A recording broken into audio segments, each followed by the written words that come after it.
Третото прашање беше за поддршката за плати во јавниот сектор и во приватниот сектор. Во државава има 132.000 работници кои што работат во јавниот сектор. И во државава има 430.000 вработени кои што работат во приватниот сектор.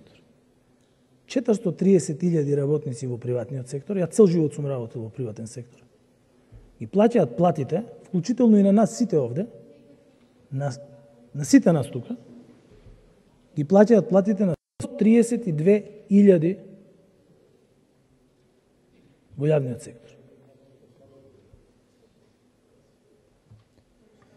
Најголемиот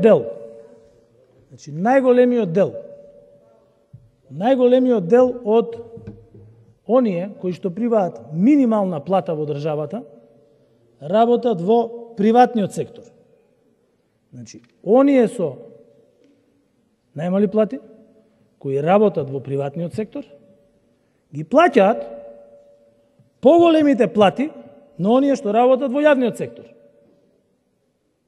И така било со години. Тоа беше една фрапантна ситуација. Минималната плата во 2014 година беше 8.800 денари. Беа потребни 4,25 минимални плати за да се покрие една синдикална кошничка. Значи 4,25 минимални плати за да се покрие една синдикална кошничка. Во 2016 година минималната плата беше 9.000 денари. Зошто? Затоа зашто креаторите на економската политика во тоа време сметаа дека минималната плата треба да биде многу ниска. Таа била добра за привлекување на инвестиции. Таа е добра за привлекување на инвестиции, ама не е добра за тие што треба да живеат од неа. Затоа зашто со 9.000 денари на вас ви требаат 4,25 минимални плати за да покриете една месечна синдикална кошничка. Замислите ако двајца работат во, пример, текстилна фабрика, или во чевларска фабрика, или во некоја угостителска дејност, тие можат да покријат половина во 2016 година од потребите кои што ги имаат за еден месец. И тоа беше успех. Оваа сега економска политика вели дека минималната плата е 18.000 денари. 18.000 денари. Сега се потребни две минимални плати за да се покрие една синдикална кошничка. Значи, двајца ако работат со минимална плата, можат да ја покријат минималната кошничка, за разлика од тогаш кога можеле да покријат половина. И ова се факти. Во 2016 година, учеството на минималната плата во просечната плата било 38%. Просечната плата во тоа време била 22.000 денари. Сега просечната плата е скоро 30.000 денари. Што значи дека пораснале сите плати во државата. Бидејќи просечната плата е поголема. Во 2021 година минималната плата учествува со 52% во просечната плата. А во 2022 година, денес, минималната плата учествува со 62% во просечната плата. Го сменивме и законот за минимална плата, ни социјален диалог, каде што беа сите синдикати, не само репрезентативниот, сите синдикати беа присутни. Дел од некои од синдикалните лидери, на нерепрезентативни синдикати, ја ова никад не сум го кажал до сега, се правеа да се растури тој состанок. Се правеа да се растури. Таму има сведоци, седеа 50 луѓе. Има тука вице-премиери, има други синдикални лидери. Се за да се растури. Не се растури. Имаме 18.000 денари минимална плата. Сите и државата конечно ги усогласи преку измените на Законот за административни службеници, ССМ обезбеди со гранковите синдикати во приватниот сектор сите да ги усогласат, па дури и платите ги усогласија во најголемиот дел од приватните компании.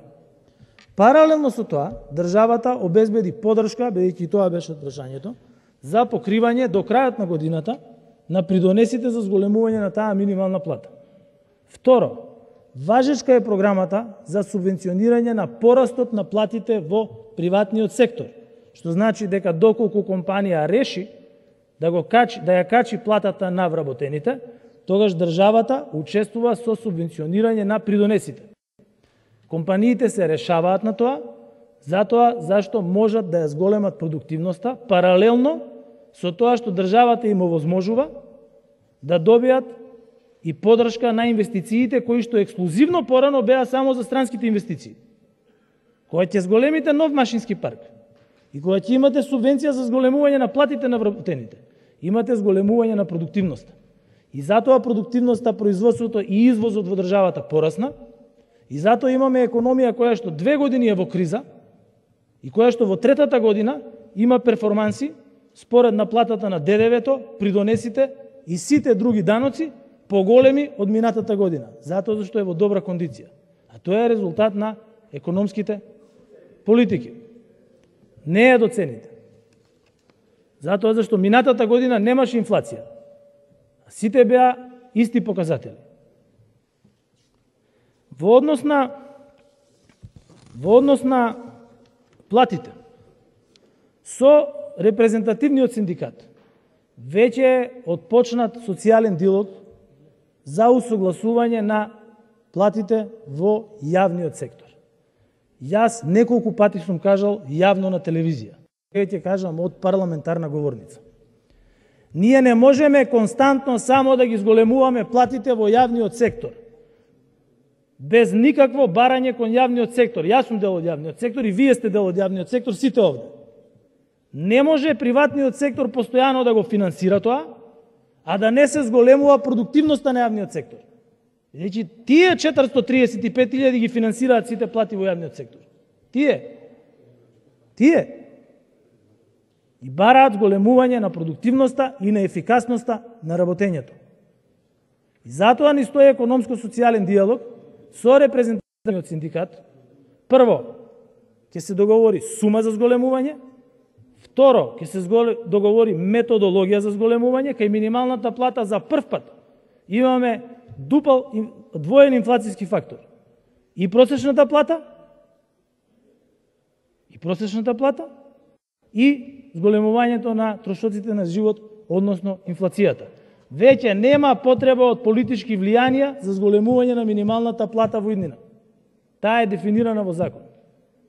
Кај зголемувањето, односно усогласувањето на другите плати, покрај минималната плата, ќе се гледа и сложеноста на работни места. Меѓутоа, паралелно мора да тече и процес на зголемување на ефикасноста и ефективноста и рационализација со цел да се зголеми продуктивноста. Тоа ќе биде пропратено и со разработка на нов закон за плати во државата. Затоа зашто има неконзистентност на плати.